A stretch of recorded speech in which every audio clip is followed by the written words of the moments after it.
What is up, everybody? Welcome to another episode of Limited Resources. This is episode number 260. My name is Marshall. I'm one of your Limited Resources, and I've got yet another exciting co-host lined up this week. I'll introduce him in just a moment, but before I do, I'd like to take a moment to talk to you about Card Kingdom. CardKingdom.com, they are the sponsor of this show, and for good reason. They're a great website. We know that there's plenty of good sites out there. In fact, our guest works for / runs one of them. But Card Kingdom is definitely one of the top sites out there. They deliver very quickly. They have a wide selection, fair prices, and a nice, clean website to use as well. If you need to get a bunch of booster packs so you can draft with your friends, one way you can do it is you can sell your rares to them. They'll give you 30% bonus on the trade-in, and you can turn them into more boosters so that you can have your buddies over and fire off some more drafts. And what better time to do it? Khans of Tarkir. It's one of the most popular and really great limited formats we've had in a while. It's quickly ascending my list, and I'm already going to be sad when it's gone. So definitely a good time to pick up a bunch of Khans of Tarkir packs and maybe get rid of some of those pesky rares that have been just sitting on your desk anyway. Highly recommend checking them out. CardKingdom.com. Another thing is that if you want to sponsor the show directly, you can do so through Patreon. They are a great website that allows you to give back to the artists and shows and things that you enjoy. You can check them out. The link is on lrcast.com. And one of the really neat things is they let you set the price that you want. You can do any price you want, per show. And that's it. It's super easy. We've shipped out a bunch of the thank you cards with more of them to come. So I want to say thank you to everybody who's on Patreon. That is awesome. Also, one more thing before I get to our guest host. Speaking of guest hosts, last week I said, I'll talk to you about the guest host a little later, and I forgot to. The main thing is we're still just going right through here. We've had a bunch of exciting guest hosts. I got a bunch more on my list, and I'm really stoked to have a bunch of them on. But I wanted to remind you that, when I have guest hosts on, I'm not really viewing it as much as a tryout as just having a guest host on. And we're going to kind of see what fits and what clicks and what works and what doesn't. And we're just going to figure it out together. But for now, I'm actually quite happy just having a whole bunch of different people on. It's been really fun to get a lot of different perspectives, and we're going to continue that. It does continue this week with really, I got to say, this is my guy here. I have none other than Luis Scott-Vargas joining me on the show. Luis, welcome. Hey, Marshall. How's it going? It is fantastic. I was going to give you a big introduction, and then I remembered that everybody just knows who you are anyway. Yeah, just no monkeying around, straight to business. Here we go. Welcome to the show, Luis. So what I want to do here is I've got some questions from listeners that they put up in the LR subreddit. So that's reddit.com/r/LRcast.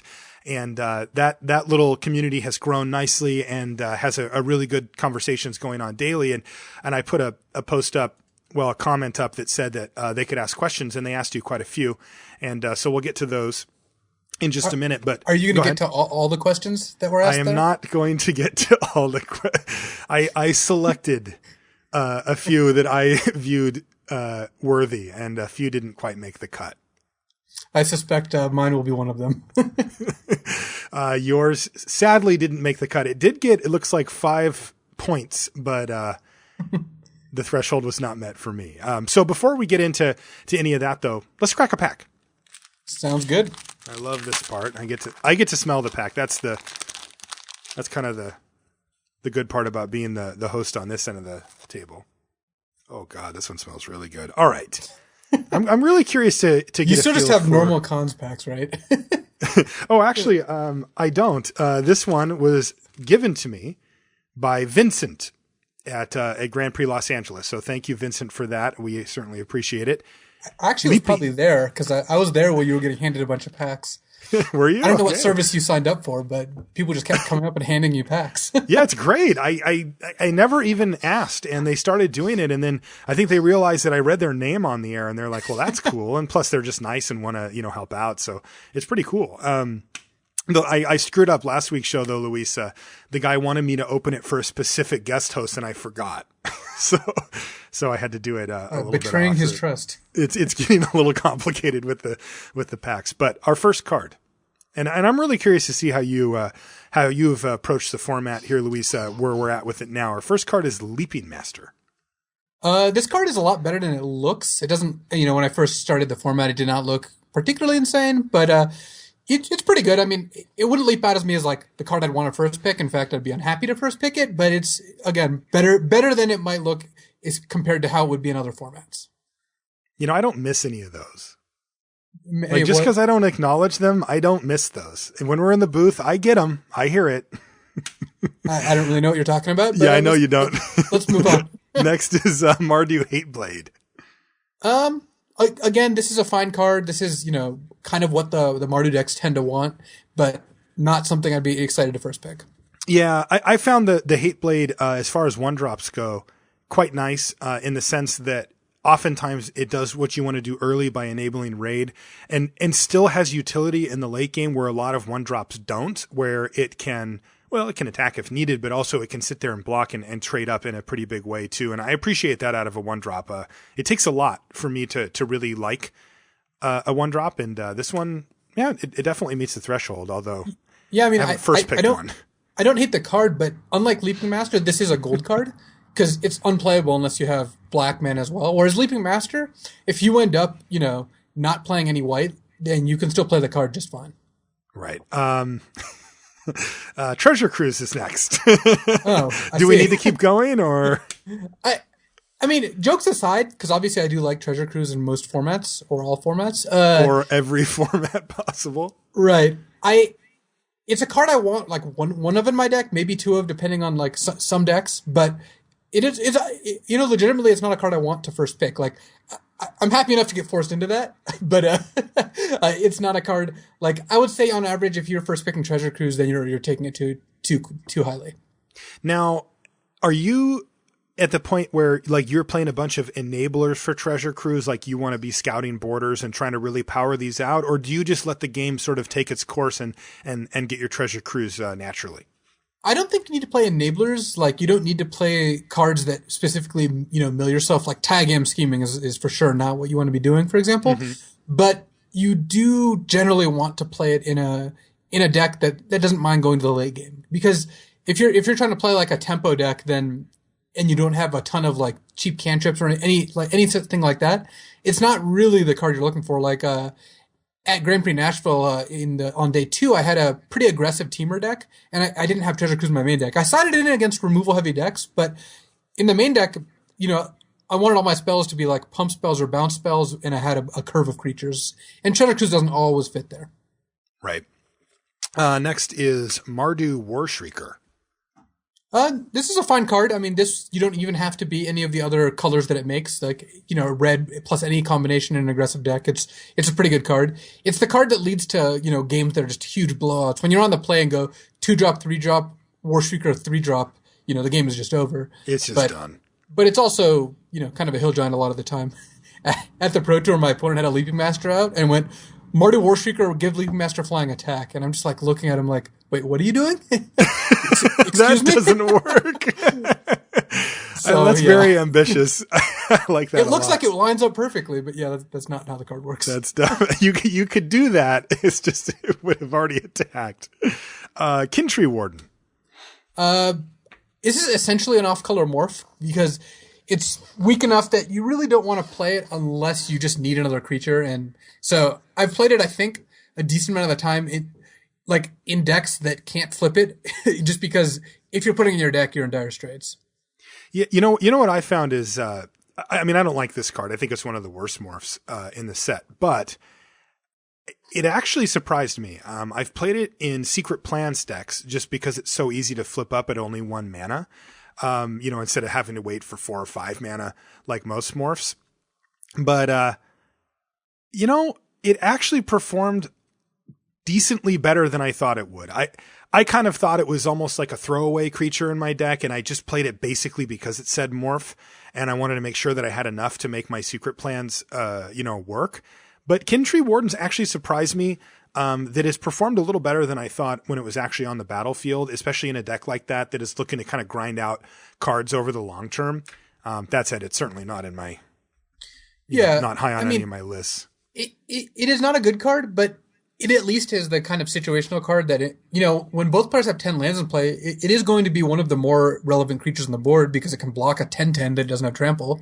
Right. So, like, if I'm going to play a bad card, I would at least like it to be one of the like widely variable situational cards that can have some good amount of value. Whereas, like, let's say 6 mana 4/4 vanilla, like if such a card existed, that's not going to be a good card almost any time. It's just not good. Whereas at least Kintree Warden, it's got its moments in the sun.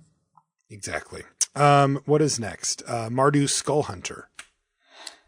Mardu Skullhunter is quite good. I mean, in the aggressive Mardu decks, it does exactly what you want. It's either a 2-drop to enable other raid, and when you are raiding, it's one of the better cards just to kind of increase the pressure on your opponent. But so far, we haven't seen a card that I want to first pick, and yeah, I would not be very happy first picking any of these. Yeah, this pack sucks so far. Jeskai Banner. So I'm gonna go ahead and represent Andrew Cuneo's position on banners, which is the reason not to draft a banner, even if it's the second to last card and there's a basic land, is that one of the people you're passing to might accidentally put it in their deck. Yeah, every time he sees someone with a banner in their deck, he's like, you can add as many basic lands as you want. So he reminds them. Yeah, I'm not a fan of the banners either. I think they have not made the cut for me. I have played it from time to time. Like, I actually played it in my last draft deck because I had multiple goblin slides, as all my draft decks do. But we're going to talk about that too. Yeah, I actually think it's an interesting deck to talk about. But in general, you basically shouldn't be playing banners. If your mana's so bad that you need a banner, like, just play 19 land. I mean, it's just not what you want to be doing. Right. Next is Naturalize, because this pack couldn't be any worse. Yeah, strictly sideboard card. You should never main deck it. And I haven't actually brought one in yet. Yeah, I think it's weird. I just haven't found that many targets for it. And when I have, it's been like one card. And I'm just like, I don't want to bring in my Naturalize for their secret plans or something without having seen any other targets for it. It's weird. I don't think I've ever seen a set so devoid of targets for a Naturalize. Yeah, I mean, the only time I brought it in was because my opponent had like a suspension field and another good target. And suspension field is a blowout. If if they suspension field your 5/5, you Naturalize it and block.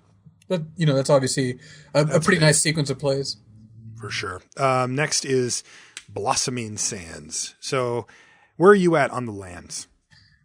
I'm not one of the people who likes forcing 5-color and will take these lands second pick and be happy with it. I don't think that's the right way to approach things, even though I think 5-color is a viable deck. I would not want to first pick one of these lands.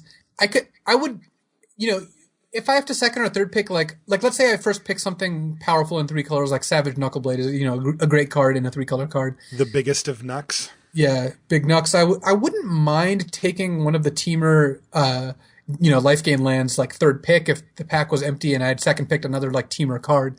But I'm not first picking one of these. I would take, War Shrieker, Skull Hunter, Treasure Cruise over any of the lands first pick. Okay. Next is Karu Dreadmaw. I've never played this card or had the desire to do so, and every time I've seen it in play, it's been bad. So I don't know if you can get less of a ringing endorsement than that, but well, I have had this card in play on my side, and it is terrible. Very bad Magic card. The problem is it's slow, but it also can't, and it can never pressure your opponent. So it's too slow to be like an effective, reliable defender, and you want your 5-mana cards to be able to end the game, and this kind of just prolongs the game. Right, and it's super awkward. Also, it can't sacrifice itself, so you don't have that option. That just makes sense. I mean, how can an alligator eat itself? All right, how about the uncommons? Maybe we'll find something good in the uncommons. Nope. Blinding Spray to start things off. I've seen this card be a huge blowout. This is another one of those like pretty narrow, not great cards, but has can be a 10 out of 10 sometimes. That being said, you shouldn't first pick it, and you should rarely play it.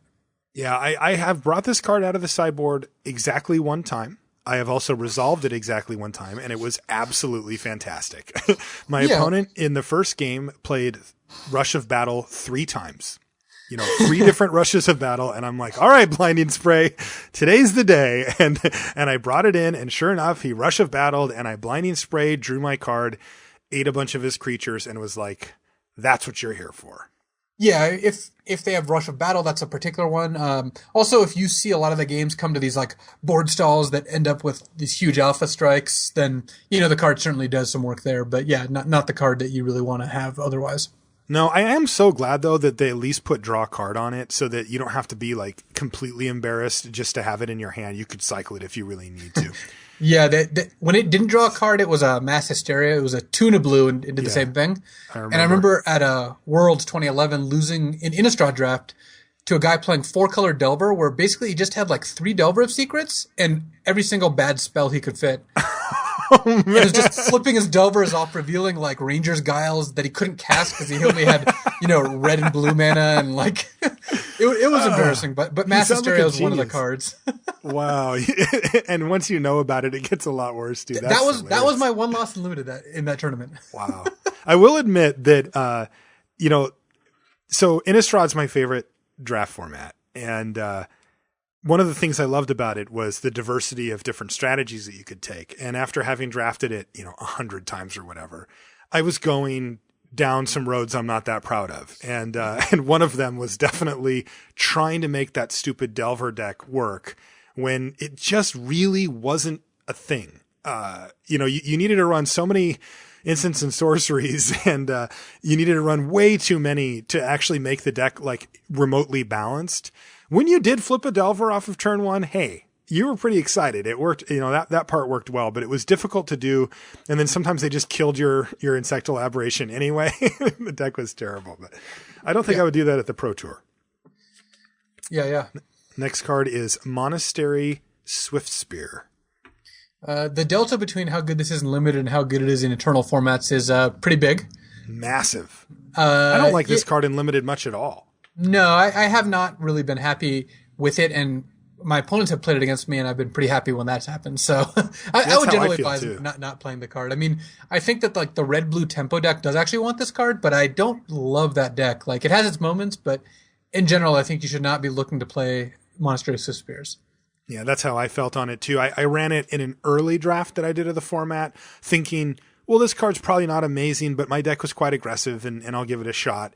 And I was consistently unimpressed by how it actually performed. I mean, when you think about it without actually having played it, it makes some sense, right? Like, it can be kind of tough to tussle with in the early stages because, what if you play a spell? But you find out that doesn't happen as often as you think. And a lot of time, if they block with their morph on your Swiftspear, you're playing a spell to eat their morph, but the spell, like, what are they playing? Like, when you tell attack me the spell, right? Like, it isn't just trading, or whatever. I mean, Defiant Strike is like the only one, but in general, you are 1-for-1ing. And if they just take one, it's not like you really got them either. They took 4 damage after Swiftspear over 4 turns, and then, it becomes irrelevant.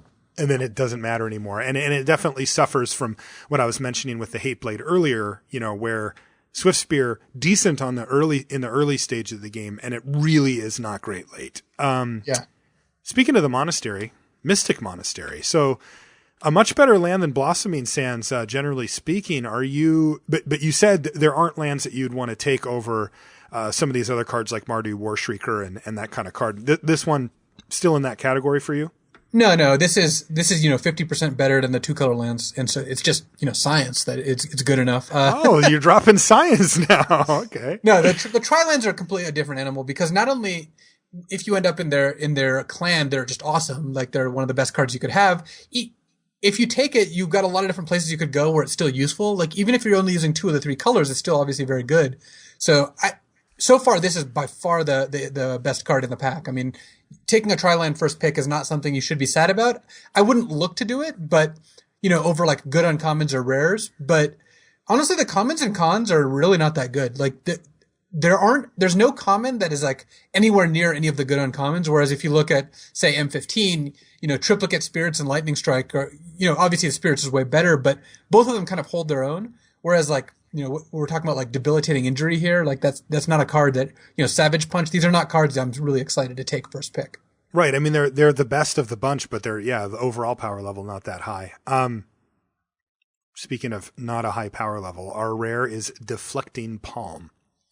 Yeah, I don't love this card. I mean, it's obviously swingy, and when it's good, it's like the best card ever. It's the exact card you want. You're in a tight race, and all of a sudden you gain 5 and deal 5. But a lot of limited games don't come down to that. And even when they do, sometimes you're racing a bunch of 2/2s against each other, in which case it's still not that great. So I would be slamming the Mystic Monastery here, by a long shot.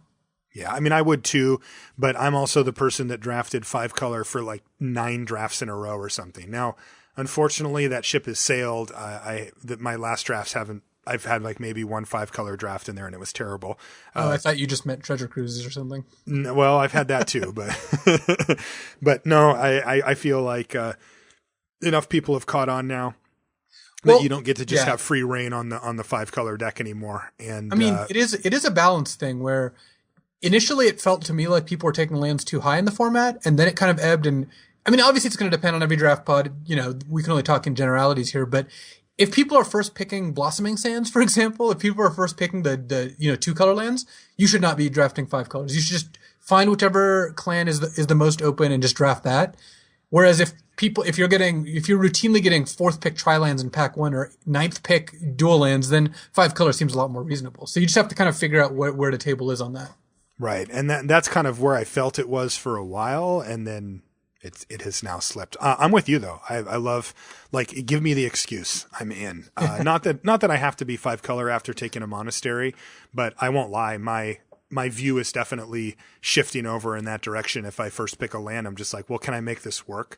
But what I found recently is that I'll have a pack like this where I'll take a land like a Mystic Monastery and be thinking 5-color, but ultimately not actually pushing hard for it because I just don't have any faith that I'm going to be able to get critical mass on dual lands. So, yeah. Yeah, and honestly, I mean, the card quality overall in this set is pretty good. That when you're playing 5-color, like the 5 extra cards you get, I don't think they're necessarily even more powerful than just playing whatever the open clan is and playing those cards. So your mana base is getting sometimes significantly worse in exchange for a marginal increase in power. So yes, there are definitely some times when 5-color is great, but there are also, I think people tend to want it a little more than they should. Yeah, I think I might be one of those people. Okay. So I wanted to ask you these questions that we got, but before we do, actually, you know what? I think one of the questions addresses, it does. All right. So I don't even need to do that. So the first one, and this is one that I think I know the answer to. This is from Era, please, is are you going to attend the Denver PTQ this weekend? It's not an unreasonable do you still PTQ? That's not an unreasonable question. I played in a PTQ here in Denver a couple months ago when it was modern. But I'm actually now no longer allowed to play in PTQs. They changed kind of how all that works, and Hall of Famers could no longer play in PTQs. So I have a lifetime ban from PTQs. So they finally kicked you out of the PTQs. Yeah, Does that make you feel sad?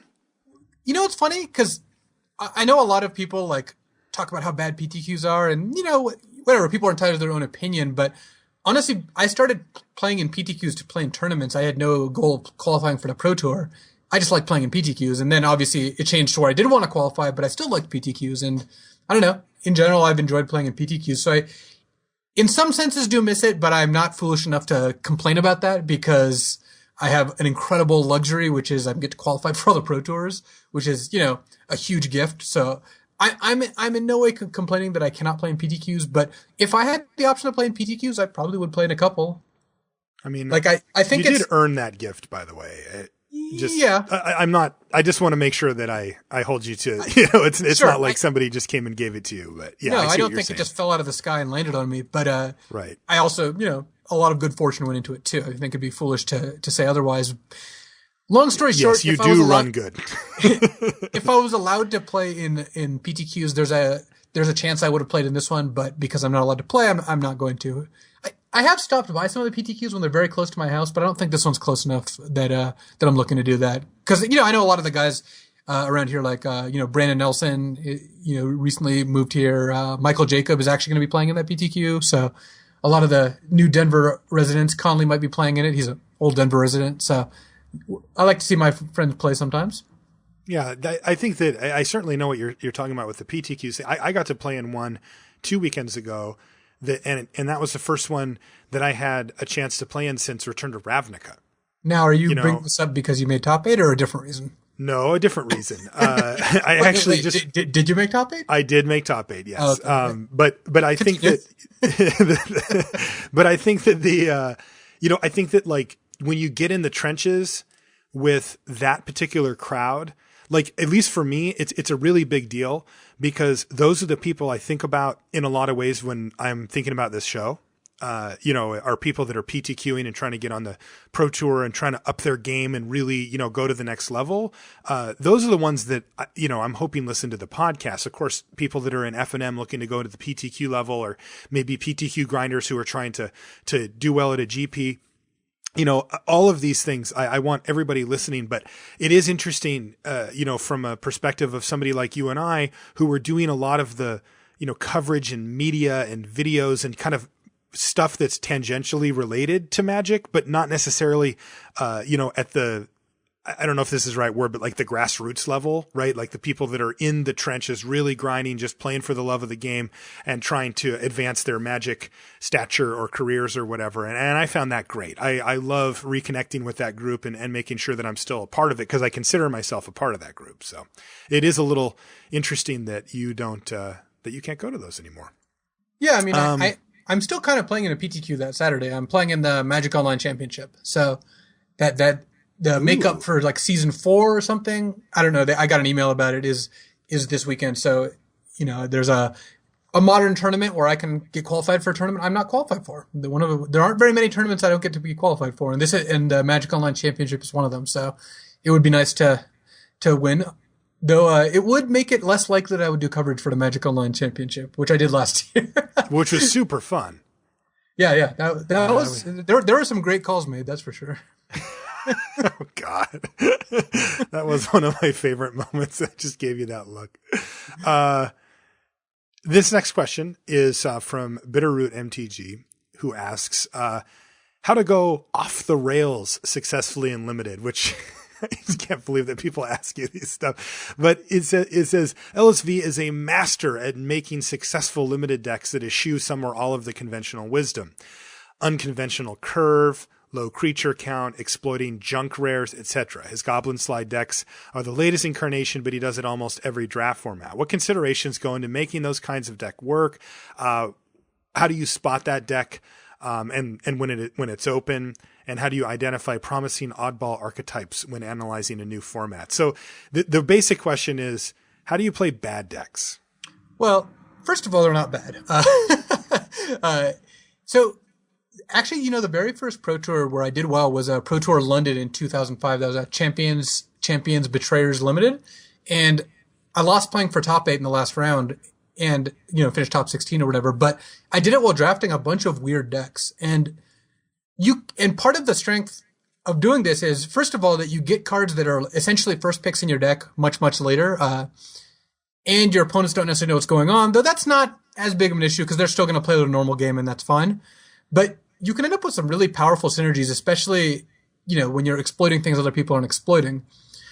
The key, though, and this, I guess, sounds a little like, trite, is you have to know the rules before you break them. Like, I don't do this when I first start drafting a format, I don't do this very successfully. Sometimes I try to do it anyway because you have to try things to figure it out. But, like the Goblin Slide deck, I'm much better at drafting that deck now, 50 drafts into cons than I was 5 drafts into cons. Because now I kind of understand how the format works like normally, and that gives me a lot more tools when it comes to drafting, abnormally. So I think you can spot those decks. Like what attracts you? Because there's a lot of different ways you can go in some formats that are kind of off the beaten track. What catches your eye about a given archetype or strategy? So one is like when you're building around a certain card, like in this case Goblin Slide. I think the Goblin Slide deck is actually quite good. First, you have to identify a card that's worth building around, that's powerful and gives you a reward. Like some cards are not. Like, for example, the Artifact deck in M15 had a couple artifact-based cards. I did not feel like that deck was powerful enough to really go in on it. Like, I didn't think you could just commit and have it work out pretty much ever. Right. Like every now and then it did, but it wasn't the sort of thing that I thought was worth it. Whereas I think the way, in this format, we have Goblin Slide. In previous formats, we had like Furnace Celebration and Mirrodin. Obviously the Spider Spawning archetype in Innistrad, Astral Slide and Lightning Rift in Onslaught. Yeah. Yeah, we had Burning Vengeance as well. Yeah. Mm-hmm. So these are the kind of, and funny how often they end up like red uncommon enchantments. But I guess it's weird, isn't it? That's just a niche. You have to look at and see, is this card rewarding enough? And I think the answer with Goblin Slide and to some degree, mystic speculation or quiet, Quiet contemplation. Quiet contemplation. Yes, the blue one that I have not played as often, but to some degree that, though I like Goblin Slide better. First of all, they are powerful. They're engine cards, but they're also the cards you need to draft to make these cards good aren't horrendous and are a cohesive strategy overall as well, which is like a Jeskai deck generally that has a lot of cantrips, that has a lot of removal spells, and has cards like Treasure Cruise, which, it doesn't take much to sell me on, but, these decks are real, and drafting them is certainly something you can do. You have to be prepared to lose with these initially, and potentially the whole time, in which case they're not good. But, to figure out whether these decks are good, you can't if anyone says, oh yeah, I saw Burning Vengeance, I knew it would be great. It's like, no, you're lying. You had to draft it and figure out if it was good. And at this point, I've drafted Goblin Slide a bunch of times, and I think there are decks where it ends up being quite good. There's a reason you see it with 4 cards left in the pack. Most of the time it's not good. Right. So. Yeah, every time it's funny because I like to watch your content, your videos, and I read your stuff. And, but I'll always know when you've done something silly because I'll get tweets. Because I'll come on this show and say Goblin Slide sucks, right? Like, it's not a good card. Maybe there's a niche for it, but from my perspective, as somebody who's trying to improve people's games at Limited, I feel like the best approach for me is to take a stance that says you shouldn't play Goblin Slide, right? Like, this is something that you should play only under very specific circumstances and only if you really know what you're doing. And even then, you could probably make a pretty good argument for some random decent creature filling that slot or something. And so, for my stance, I'm like, you probably shouldn't. Now, if you're just looking to have fun or whatever, then, do whatever you want, no problem. But whenever you play something that I said you shouldn't, here come the tweets, right? Oh, got to check out Luis's Goblin Slide deck, and he went crazy. And, and I think it's great. I mean, look, I know that part of what you're doing on your videos is also for entertainment purposes, right? And so, branching out into an archetype. Yeah, it's just all business with your big hexes and going back a while there. But, but I think that is funny because I always get the avalanche of tweets saying that you broke it. And I know that you came up with something silly. So yeah, I think the important thing to realize here, this is kind of like when people talk about, Jedi mind tricks or all these other things that people think they need to use to get to the next level. When the, again, somewhat unsatisfying answer is that you really need to master all the fundamentals before you start thinking about stuff like that. I think if you wanted to, let's say, reliably or, give yourself the best chance of top 8ing a PTQ and you've been playing for a couple of years, you should probably still just work on drafting a good curve, figuring out good, relative value of cards in the format and drafting just good versions of those decks. Once you've drafted a lot and you feel very confident in that, then you can start looking at tinkering around and messing around and that can help, but it is not something that you should do lightly. I don't want to discourage people because these decks are awesome and, Magic is not all just do the boring thing because that's what makes you win more. Because some of these decks do legitimately make you win more. I feel like sometimes I feel like these are your best chance at, winning the tournament, but they're difficult to get to, and you have to have a lot of practice in them before you really want to reliably do that. I would not have drafted Goblin Slide at, Pro Tour Concept Tarkir because I wasn't confident in the archetype by then. If the Pro Tour was now, maybe, and it was open, I would probably try it. But there's a reason that I don't draft these decks as often at the Pro Tour unless I've identified them and pretty sure beforehand, because it just takes a little bit more time to know how good these decks actually are. Yeah, for me, the way I like to pitch it is I have a story that I can use for it is that when I draft on Magic Online, which is where I do the majority of my drafting, I totally don't mind pushing into other archetypes. I want to have fun with it for one thing. I play Magic because I enjoy it. And part of that is experimenting and brewing a little bit, but it also does give you a competitive edge later. I remember in the Innistrad format, with Burning Vengeance, I pushed into that area and I explored that deck and I got pretty good at drafting it and figuring out exactly what that deck did and how it worked.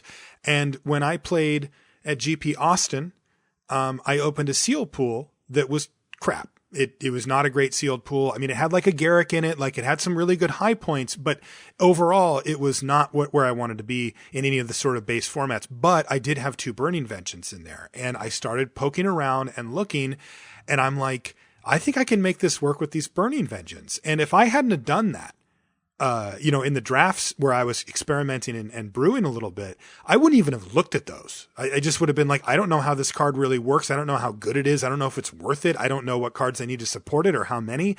And it's just too daunting. So I would have just set it aside. And I ended up making day 2 of that tournament. And in fact, I actually ended up cashing it.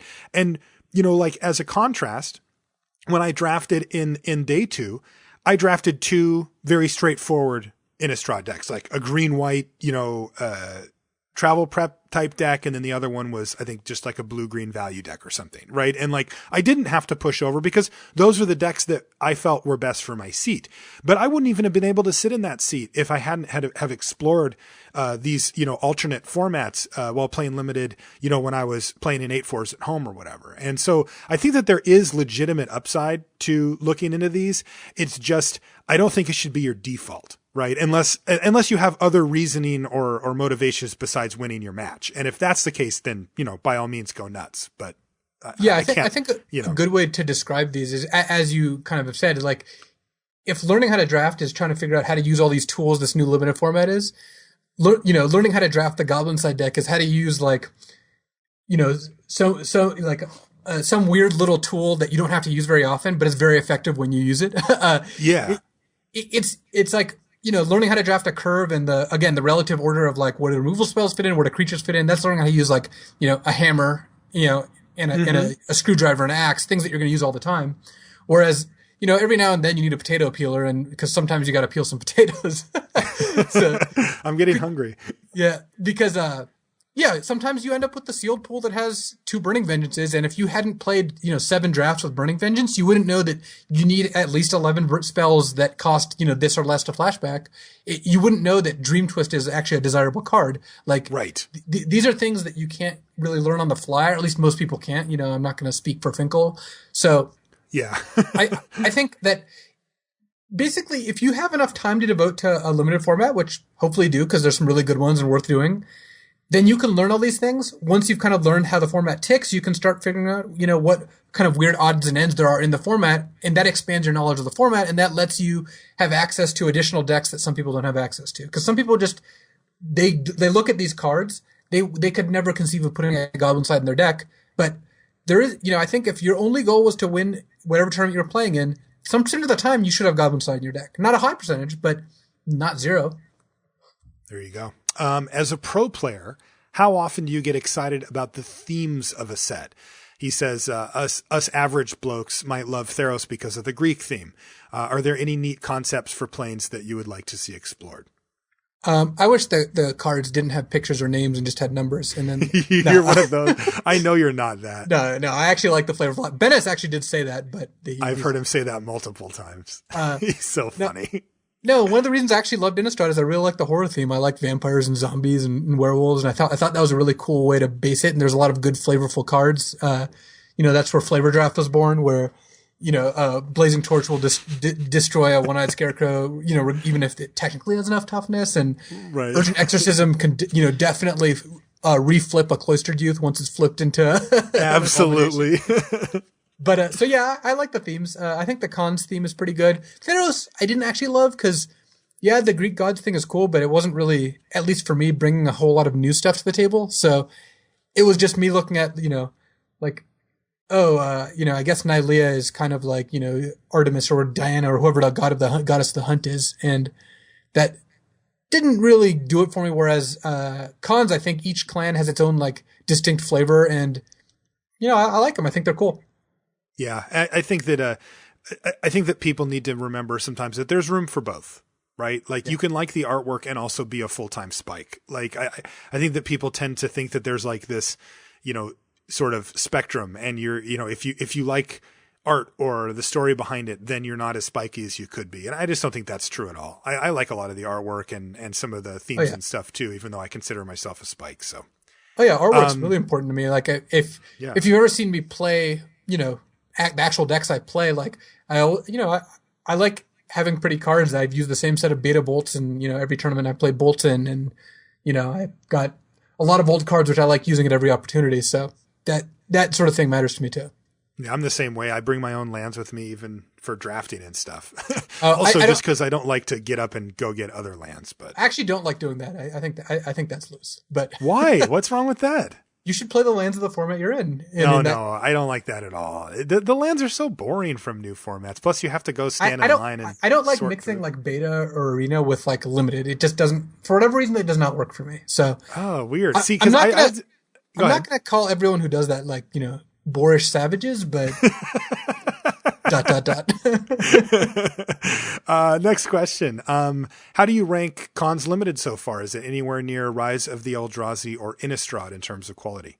And actually, because I was perusing this subreddit earlier, I saw other people kind of say the same thing I'm going to say, which is it is not as good as either of those, I don't believe, but it's certainly not as good as Innistrad. Innistrad, I think, is my number one. It's in the top, 5-ish, I would say. And I think that Rise is somewhere in the top 5 too. Like they're both pretty fun. I've done a lot of both of them, but they're not coming near Innistrad. Yeah, this is going to be interesting. I usually, I mean, I'm in a similar space to where you're at right now, but time really is clarifying after the set's gone, right? Yeah. When you look back and you're just like, God, I wish I could draft that again, or I miss it. When Innistrad was on Magic Online for a week, I did 2 drafts, and I actually like specifically was like, I need to make sure I draft this while I can. So I did the same thing, and my deck sucked. I felt like rusty, and the signals were weird. Anyway, let's see here. I have one last question, then we'll get to a little bit more of a main topic before we sign off here.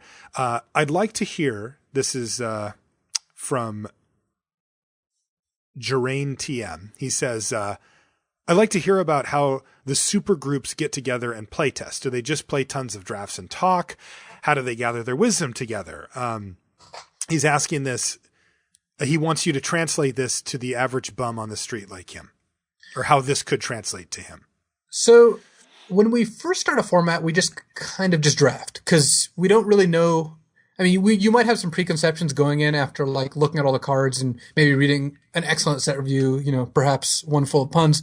But I think for the most part, we just crack the packs and start drafting. And we do that for, a couple of drafts, maybe 3 or 4 drafts. At that point, we start discussing things. I mean, we start discussing the whole time and take a look at what's been winning and whatnot. But you need to get a lot of data before that becomes really relevant. Mostly it's like drafting, seeing what seems to work, what actually works, and discussing. A lot of it is discussion. I mean, I think that part of the reason, that our team and other teams now meet in person for a decent amount of time is that there's all this communication and discussion that happens when there's no barriers. Whereas, like, I know some people prepare online and, because that's what works best for them logistically, and there's certainly nothing wrong with that, and I understand being pressed for time. But when you're like, let's say on a forums or a message board or however your team is communicating, email thread, whatever, you're only going to type out the things that you think are points with a capital P. You're going to be like, here are my conclusions, or here's the question I want to ask. Whereas when you're all in the same house and just watching each other's draft, you can just watch a game unfold and kind of see what happens, and that can organically spur a bunch of discussions. And because it's very easy just to talk to someone if you're right there, it leads to like hundreds of tiny little discussions that, some amount of them have a lot of value. But besides just discussing things kind of loosely, which we do, we have a little bit more formal process, which we started pretty much over the last year, which has actually helped a lot, which is Frank Carson actually was kind of the driving force in that, even though he's now testing with a different team. Run the numbers, Frank. Yeah, run the numbers, Frank. We make a list. We basically make a list of every card in the set and figure out what is the first of all, what is the worst card you would take over the best common, and then what are the best cards in the set, like stack ranked? Because pick orders actually fall apart really quickly. I don't think anyone should like go into a draft and just follow a pick order the whole time. I mean, there's just so much context. But pick one, pack one, there kind of isn't. I mean, pick one, pack one, you really can actually just go from a list and have a pretty good idea. Like, especially since people always overvalue what else they're passing. Like, if I open the best black card in the set, I'm taking it even if there's 5 more black cards in the pack. Like, that's that's just how it works. If assuming the only non-black card was like, a third pick, not a first pick. So we try to figure out exactly what order the best, like it is relevant which rare is the best and which rare is the second best and which rare is the 5th best. Basically the most important dividing lines are what is the best uncommon, what is the best common, and what are the cards you take right above them, so you know what's below and what's above. Like for Born of the Gods, Ornitharch was we consider that the best uncommon. So knowing that, and actually as it turns out, Eidolon of Countless Battles is the best rare. So they're both white, which is kind of funny. And Crow and Skyguard is one of the best commons, if not the best. So white was actually pretty good in that format. But yes, indeed. Knowing that Ornitharch is the best uncommon, you avoid stuff like, at Pro Tour Dragon's Maze, I'm not going to say who, but one of our teammates took Dragon Shift, one red and a blue, turn target creature into a dragon, overload, until end of turn, a 4/4 dragon until end of turn, over Zerta Druid, which is just a heinously bad pick. That's a bad pick. And the reason it is because not only do you want to be in one of the Gatecrash guilds in that format, so red-green's way better than blue-red, Dragon Shift actually just wasn't that good, and Zerta Druid was amazing, or at least very good.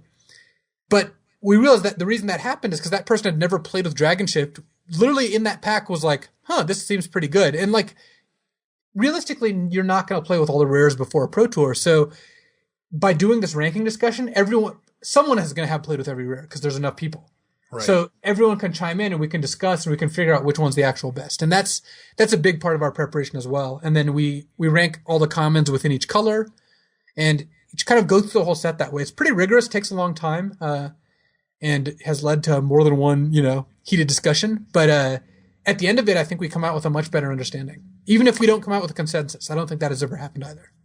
Now, the one question I have as a follow-up to this, one thing we talk about on this show a lot, and we try to kind of combat, is the rampant hyperbole that you find in the Magic community, right? Where everything's not close or the worst or whatever, right? And look, I get that part of it's just part of the language and how we talk about things, and that's okay. If you can take it with a grain of salt, it makes sense. But it doesn't really help you get a clear picture of a limited format or of a card or of an interaction or an archetype or whatever if somebody decides that they're going to put it up on a pedestal and kind of get behind it fully and just say, this is the best, it's not close, right? Like that doesn't really help. Do you guys have a check and balance on that where you can kind of go, really? Are you really saying this is like actually just the best? And do you really know that? Or do you just sort of say, well, this is how people in Magic talk. And I'm going to, like I said, I'm going to take it with a grain of salt. Well, when you have someone like Ben Stark, who's from Florida, say something, this is the pick, it isn't close. It isn't close essentially doesn't mean anything anymore. Because right. that's just added to the end of any Floridian speech. Yeah, I mean, that's part of the advantage of testing with the same team for a long time is like when you're having a discussion with someone you don't know how they talk and you don't know that well, when they say something like, I would take this, not close, you either know like, oh, wow, that isn't close. They actually mean it. Or no, they always just say that. We know each other well enough that like, again, we know how much Ben exaggerates and we know how much Webb doesn't exaggerate. So like that helps us, kind of decipher all these things. At the end of the day, people are going to talk the way they're going to talk and we don't like crack down on that. Like we just know what people mean because we've tested together so much. But okay, I agree. You get to lean on your experience with the people. Yeah, I agree with you. Hyperbole is confusing because it is obfuscating the actual meaning of what you're saying, right? Like it is exaggerating and therefore being less accurate. And less accurate speech is less accurate. Like it is not as useful especially if you don't know the context behind it, which is this person does this or this person does this. If you don't know what their tendencies are, you're a lot less likely to get the kind of the real picture. Right, which of course is something that you guys are striving to do in a relatively short period of time while testing for a Pro Tour, right? Like I would feel some sense of urgency there where you've got to test and figure out a constructed deck every Pro Tour, and then the drafts have to happen at some point as well. And even if the team, my assumption is that the team generally prefers to draft rather than test constructed. Is that even true? Yeah. Drafting's just the sweetest, right? Drafting is definitely more fun. Drafting is fun and constructed sometimes feels like work. Sometimes constructed is fun, but like, when you're playing a 20-game set of Jeskai versus Abzan, I'm not going to say that's more fun than a draft because that would be a lie. Right. And that is not hyperbole. Right. Okay. Why don't we, I wanted to, one thing that we like to do on the show, Luis, is have topics that we call our level up shows. And well, we don't have enough time because I wanted to get this little interview section and take a little more time on the Crack-A-Pack with you to do, our full on level up show. I wanted to sort of open the floor for you. And we discussed this, prior, to pick sort of one topic that comes to your mind about a way that the vast majority of people who play limited could improve. And you came up with one that is near and dear to my heart. In fact, so much so that I decided to write about it in the column last week. It's up right now on the limited information column. And it's about the dangers of getting married to your first pick. Yeah, and this is something I think I have certainly been guilty of in the past and probably still could fight against. Like, I think it's hard to swing too much in the opposite direction because people's tendencies so strongly to be, locked in on the first thing they open. But I feel like I have gotten better. Like, that I play my first pick a much lower percentage of the time now than I used to. And I think that really should be the case. If you first pick, cons is a little different because you can end up in 3 colors a lot, but let's say in a normal format like M15, if you first pick a black card, you shouldn't end up playing that more than something like half the time. Like 40% would be the equal distribution if every color is 20% and you're playing 2 of them. Right. But you do have a slight bias because you did first pick presumably a good card if you first picked it. But you still should a lot of the time just not be in that color. I mean, if that's not the color that's open, if that's not one of the 2 most open colors, then you should just get rid of it. And I think that people way too often they'll first pick debilitating injury or a lightning strike or whatever, first pick removal spell, or even just even a decent rare. Like if they first pick Necropolis Regent was a first pick of a recent draft of mine. And then they looked at every pack through the lens of, all right, I'm black. What do I take now? And that's just not how you should do it. I mean, you're probably more correct if you just take the best card of every pack for the first couple picks in again, most 2-color formats, and then start trying to figure out what's open, after seeing that information, then taking and trying to build, combine your first picks with them. So right. I think that's a trap people just fall into all the time. So hard to fight, too, because it's just so natural to, I first picked this good card, I'm going to play it. Right. It just makes sense in your brain. Now, I have sort of a fork in the road here about the way that this sort of is developed. It's something that I've worked on a while ago and feel like I've gotten pretty good at staying open. Maybe to a fault. Maybe I've pushed that a little too far where I'm a little too wishy-washy and maybe I'll give up a pick or 2 in the early stages. I still feel like it's probably worth it, but I'm definitely skewed heavily in that direction. But one thing that does come up to me is that I find myself in 2 different scenarios after first picking, let's say, a really good card, because the really good card will come in 2 different forms. One of them is it will be similar to how you just described, a bomb, Necropolis Fiend, or maybe just a really solid removal spell, like a very efficient removal spell, like you mentioned, a debilitating injury or a lightning strike in previous formats, something like that, where it's just this is just a very, very good card. That's one thing that happens. The other, though, that happens to me is I'll first pick a card that needs help. Right? That isn't just good on its own. It needs to be built around in some way. Maybe not something like Goblin Slide, because I think, one of the benefits of a deck like that is that you can usually get your Goblin Slides back on the wheel or in the later stages of the pack. But I have definitely found some cards like that where, maybe, this isn't a card that I've actually first picked, but let's take Secret Plans as an example. Okay. Maybe I pick it up really early, right? And I'm like, okay, Secret Plans. I want to be the Secret Plans deck. And I find myself in these 2 different scenarios evaluating my next picks. And what I want to get is your take on these 2 things, okay? The first one is with the really good card, I find myself leaning towards that color more. So let's say I open up the next pack and it's got 2 cards and they're close in power level. One's a different color and one's on the color of my rare. I will almost always default as sort of a tiebreaker to the one that's close. Now, the question that I have, though, is what when that gap gets a little bigger, right? How much worse of a card am I willing to take just to have the chance to play my big bomb that I've picked? And also, does that actually work? If I'm going uphill, trying to sort of force taking these cards, does that actually work out for me in the end? And then I'll follow up with my other question after you answer this one. So, yeah, one of the really useful ways to look at this whole thing is something that actually Ben Stark told me.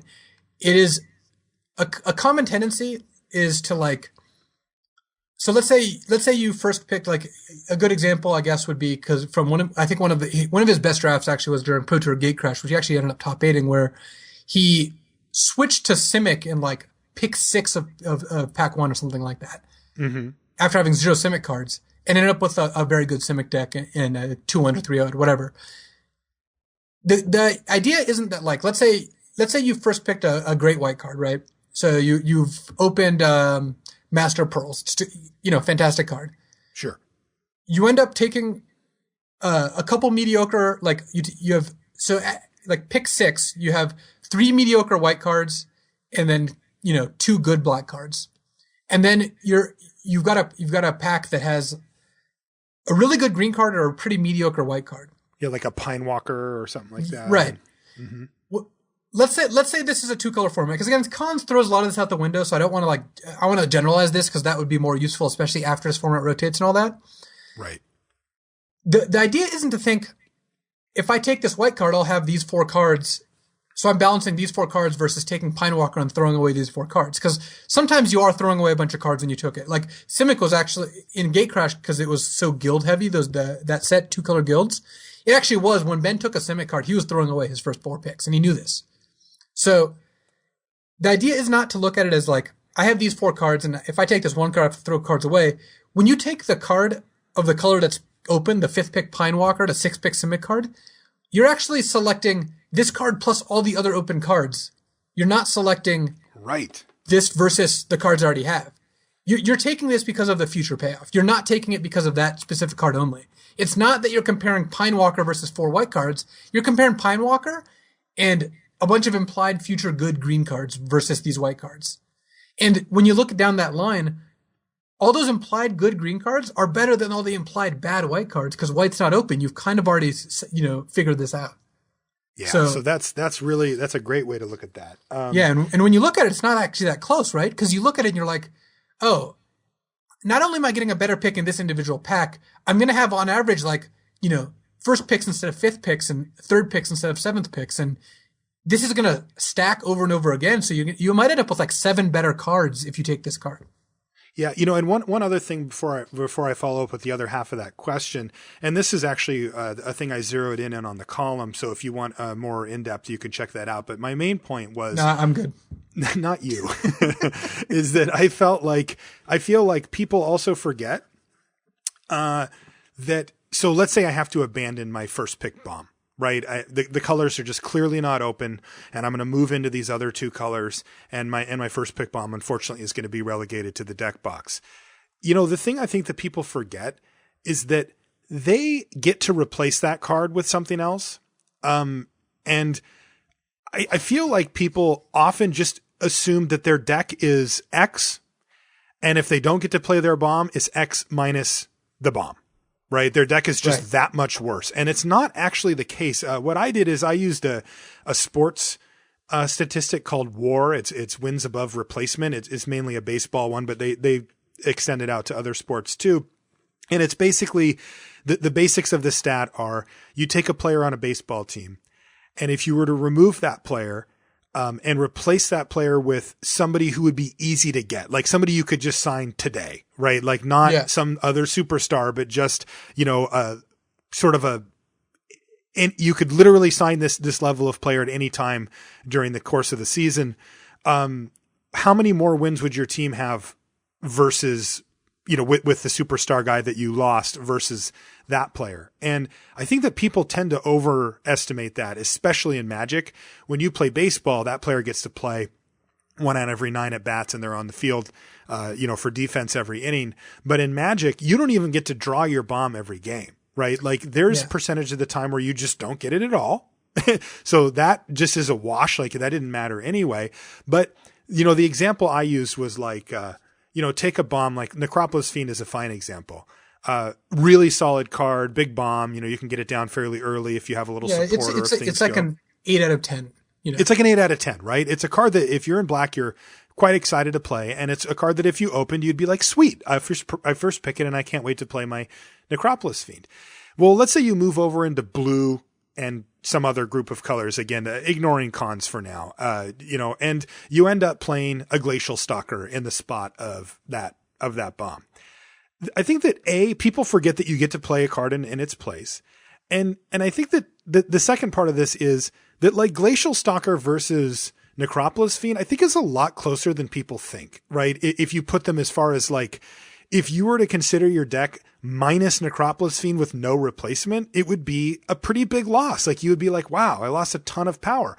But if you replace it with a mediocre card like Glacial Stalker, I think you'll find that like, Glacial Stalker versus is what, like maybe a 4 or 5 out of 10. And I think it's a solid 5 actually. Solid 5.5. Like it's a decent card, right? I do not cut Glacial Stalker very often. Yeah, me neither. And it has material advantage over your bomb, which I think a lot of people also miss. And that, if you happen to get stuck on mana, you can play it and still use up your mana in an efficient way where your Necropolis Fiend is going to rot in your hand, right? Like if you get stuck on mana, you're never getting that thing down, right? And so you're not playing anything else and things aren't going to the graveyard. And they're not going to the yard. I mean, maybe you're discarding the hand size, but then you're just also known as the hard way. Yes, exactly. So that was kind of what I tried to zero in on, was that people should remember that if they do find themselves in a position where they have to ditch their bomb, A, they get to replace it with something, and B, and this is talking to what you just said, Luis, their quality of their overall deck gets raised by every other card from those colors that they get to take that would have been better than them sticking to black and taking crappy black cards. So overall, you're way ahead. Like you're way, way, way ahead. Like you give up a little bit on the slot that Necropolis Fiend would have taken, and every other deck that you pick in those colors is higher than they would have been. And if you just want to, let's just say we take this number thing, to a scientific level, and we say Necropolis Fiend is an 8, Glacial Stalker is a 5, and then we go down the line on all the crappy black cards you would have got versus the decent blue cards you would have got. How many 3s and 4s are you playing over 7s? Yeah, exactly. And all of a sudden you realize that your overall deck quality has improved dramatically. Yeah, I mean, it is true that Magic, like a lot of things, disproportionately rewards the extremes, where it's like a 10 is way, way, way better than an 8. And is many times more than 2 times better than a 5. So it's not like you can subtract this all out, even if you had accurate ratings. But the still point remains, like, I would still rather have a deck full of 7s and 8s than a deck that has a 10 and a bunch of 4s, because that's generally not going to be as good. But, right, exactly. I mean, there are cards that you are worth fighting over. And I think actually cons, it's funny that cons actually kind of flies in the face of this to some degree. Necropolis Fiend is a good example, and so is Master of Pearls, because they're double color and they require a little bit of outside work. So I don't think that either of them are cards that can always fit in every deck. So, but like Dune Blast, for example, and Wingmate Rock, these cards are just so amazing. Like those are like, of the 5, those might be just the 2 best cards in the set. Probably Wingmate, then Dune Blast. If you open one of those, you're going to play it the vast majority of the time, even though they're, one's double color, one's triple color, because they're worth the effort, and because cons is a 3-color set. How many, 3 different clans have Wingmate Rock colors in them? So Wingmate Rock is good enough that even if white is being cut, you can draft, say, red, blue Jeskai and just splash Wingmate Rock. And Dune Blast, you can draft Sultai and splash Dune Blast. You can draft Mardu and splash Dune Blast. And these are worth doing. Necropolis Fiend and Master of Pearls, cards of that level, which are just very good and happy to first pick, those aren't splashable. I took Necropolis Fiend, ended up Jeskai, and didn't even think about playing it. Right, and you just wouldn't even consider it. Right, but, some cards, Gideon Jura is like a blast from the past. That's the kind of card that you're going to play that a lot more than like average good white, first pick white card. I said that, if you first pick a white card, you're 50% to play it in your final deck. Gideon, you're higher than that, because he's so good that like, I'm willing to find what one color is open and play, and even play white if it's not fully open, to play something like that. But those are few and far between, and I think if you assume most cards aren't like that, you're going to end up closer to correct than if you're going to fight for your bombs. Now, the second part of my other question, though, so that's with the bomb or a really powerful or efficient card as my first pick. Now, what about for a more build around me type card? Like I mentioned Secret Plans as an example. Again, you'll have to bear with me for the example, just because I don't think that Secret Plans is really one that people are first picking very often. But let's just say that you did and you wanted to play that deck. And now over the course of your next few picks, instead of taking good, and again, let's just assume that this is a 2-color set. Instead of taking good like black cards or something like that, you take mediocre morphs that you can play in your secret plans deck.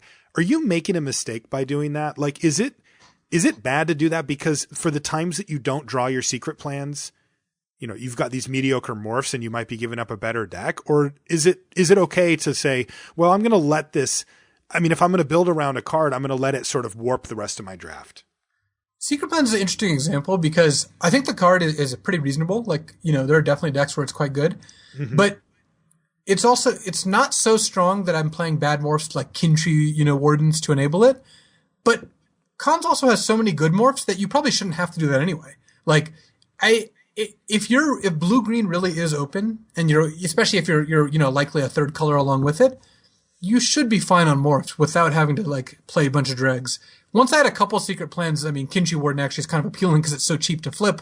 Right. Monastery Flock, which I already like anyway, so it is great. But Secret Plans is not the kind of card that pays you off so heavily. Like, Burning Vengeance was so good that you would play Dream Twist, a card that basically does nothing, because the combination was very strong.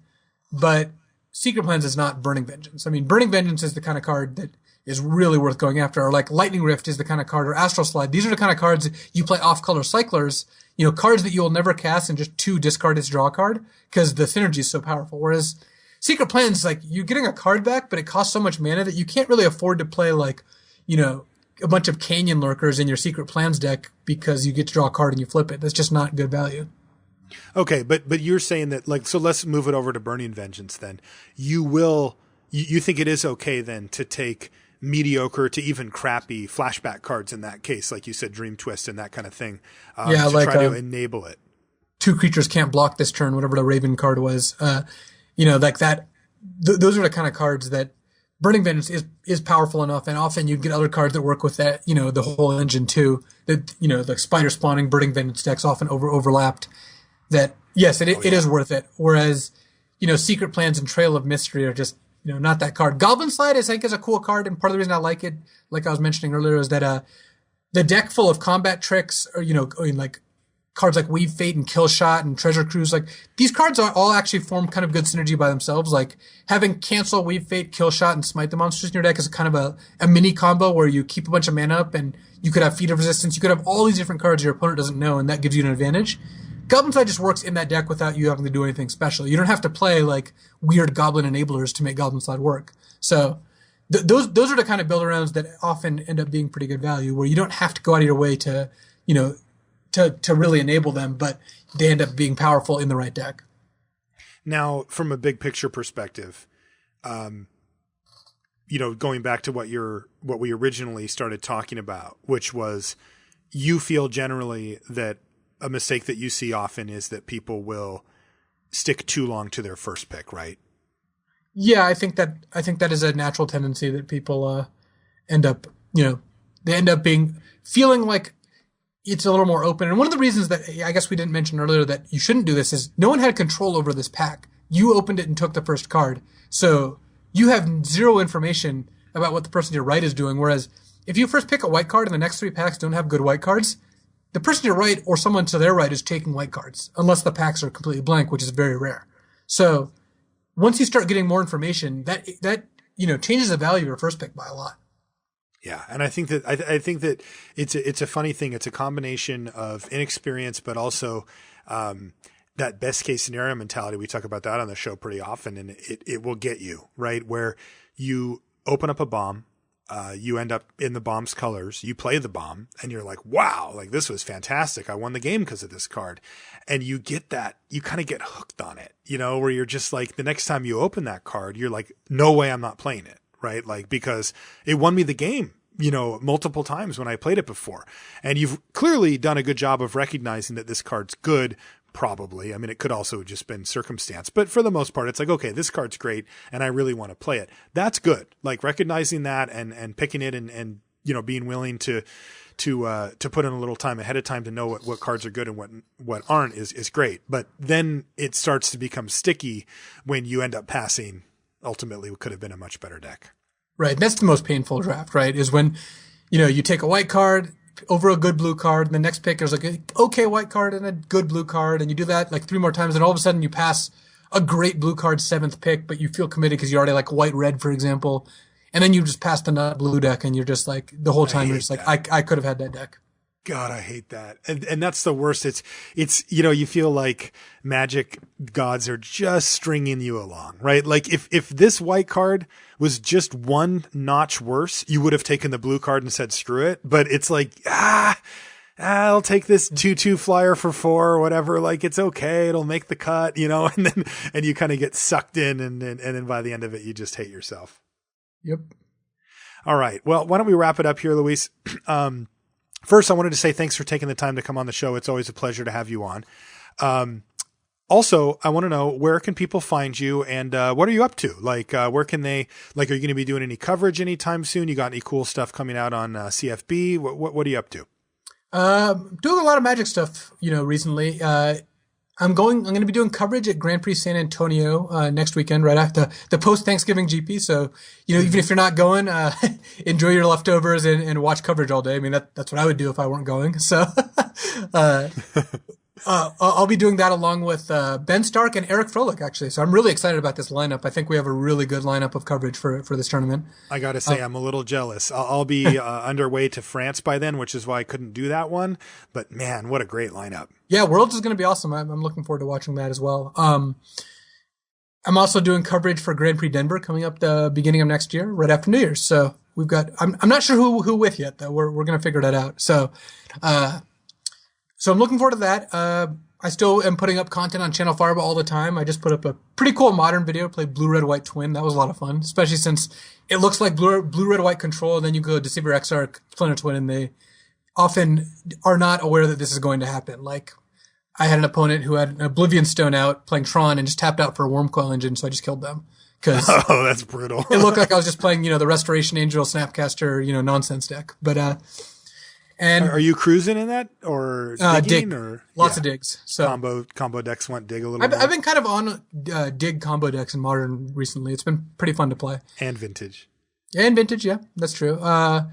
And then I'm on Twitter at LSV. That's actually the best way to get a hold of me or ask me whatever it is you want.